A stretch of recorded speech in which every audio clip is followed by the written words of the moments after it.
வெடித்து பிளம்பு விழ கடல் கொதித்து சூடாற்ற முழுமைமிகு நிலப்பரப்பின் முதற்பரப்பு தோன்றிவிட நதி வருமுன் மணல் தருமுன் முன்தோன்றி மூத்த பொன்மொழியும் மதுரை பதிவெளியில் சங்கம் வளர்த்ததுமான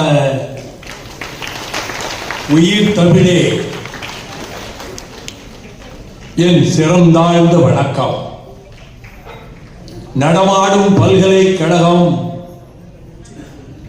காவிரி ஆற்றங்கரை 56 மாநாட்டில் தம்பி வா தலைமையேற்கவா உன் ஆணைக்கு கட்டுப்படுகிறோம் என்று பேரறிஞர் அண்ணா அவர்களால் விழிக்கப்பட்ட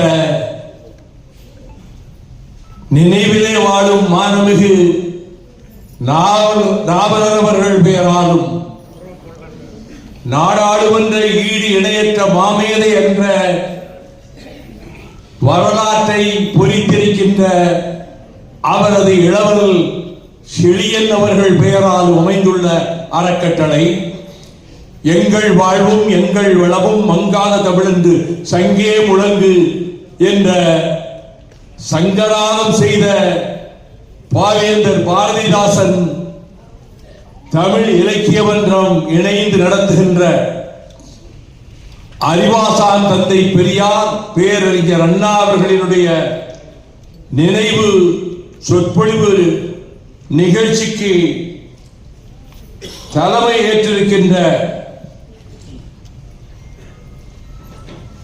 உபகண்டத்தில் மட்டுமல்ல உலகில் எந்த நாட்டிலும் இப்படி ஒரு பல்கலைக்கழகம் இன்று நிகழவில்லை என்று சொல்லத்தக்க அளவுக்கு நாலந்தா பல்கலைக்கழகத்தை விட சிறப்புமிக்க காஞ்சி கடிகையும் பல்கலைக்கழகமும் அந்நாட்களிலேயே இயங்கியது என்ற வரலாற்றை மெய்ப்பிக்கின்ற வகையில்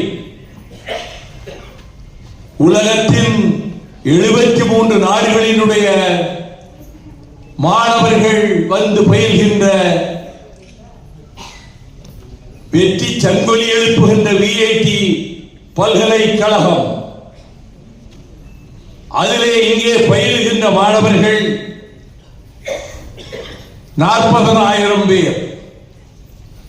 சென்னை விஐடி பல்கலைக்கழகத்தில் 23,000 மாணவர்கள்.